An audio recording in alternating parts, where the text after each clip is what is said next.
Hello everyone, welcome to Suntwist Acres. I'm Megan. So this video is going to be about caring for and cooking with your cast iron frying pans. I had said in one of my other videos that I was going to do a video like this, my 5 essential kitchen tools. I can't remember exactly the name, but it was something like that. And one of my subscribers commented that she would really like to see how to care for your cast iron and how to season your cast iron video. So shout out to Kat. Hi. Thank you very much for your comment, and I hope this video is helpful. If you don't already have cast iron, I hope that this encourages you to get some cast iron. Okay, into the video. I'm gonna go over cooking in your cast iron. I'm gonna cook some eggs for you, which can be a messy one and be kind of sticky in your pan, and how to clean it and how to season it.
Cast iron can be intimidating. I was intimidated by cast iron before I owned it.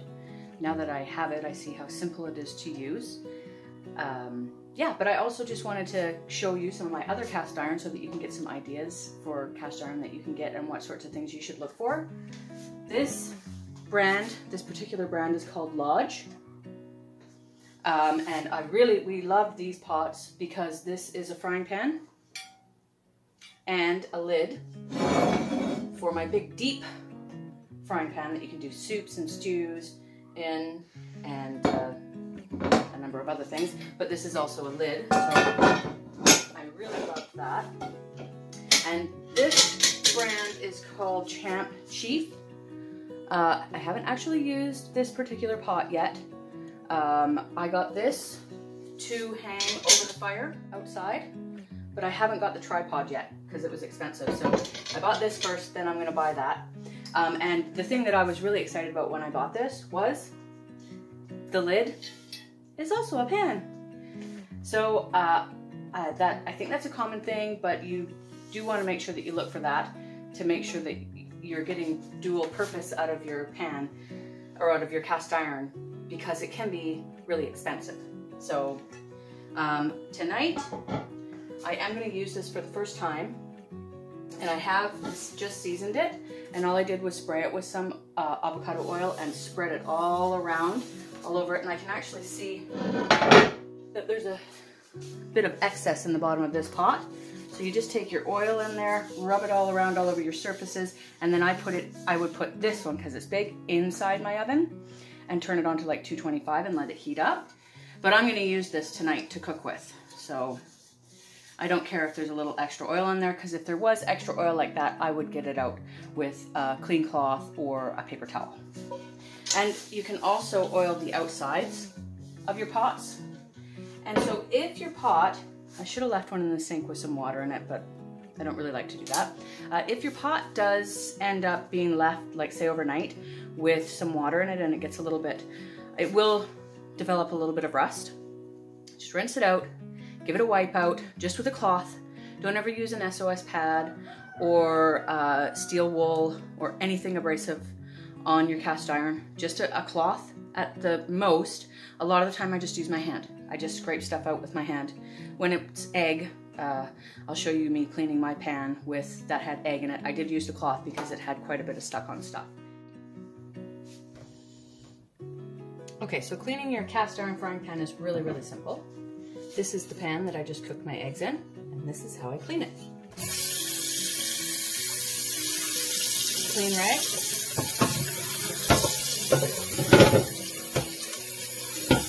A little bit of stuck on egg there.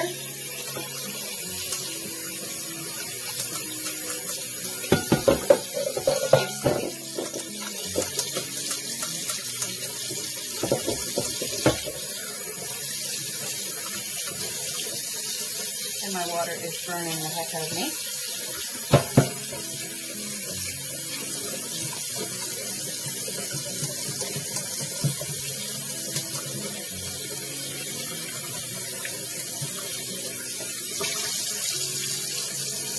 Clean.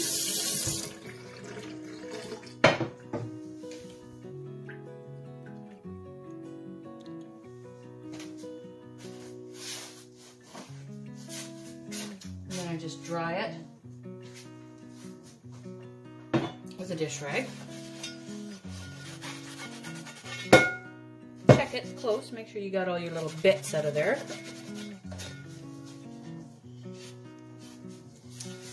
And then I'll bring you over to the stove. Take a little oil. This is just avocado oil.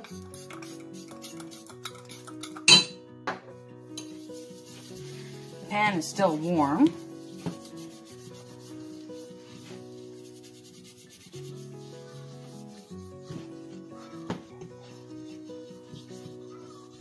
And I cover all my surfaces with oil, even the handle. There. And then I will take and I will set this on a low heat for a very short period of time, just until I know that this is warm. As for non-stick, my cast iron frying pans are very non-stick. I love them. I would hugely recommend that you should purchase some cast iron. Like I said, Lodge would be #1, but it's expensive. You can find less expensive brands, or I would hugely recommend, #1, talk to your family members, older family members. They might have some cast iron in their basement that they don't want, and even if it's all rusty, you can reclaim it. Maybe that's gonna be something I'm gonna try and do. Go out and find some old cast iron so that I can fix it up and show you how to do that. You can totally do that. Or check local thrift stores, because cast iron is something that a lot of people didn't want to use for a long time. So it's something that you can find for sure, for cheap. Or like I said, talk to older family members, grandparents, aunts, uncles. Maybe they have some cast iron in their basement that they don't want. You never know. So I hope this video has been helpful. Yeah, thanks for joining me here on Suntwist Acres, and have a good day. Bye.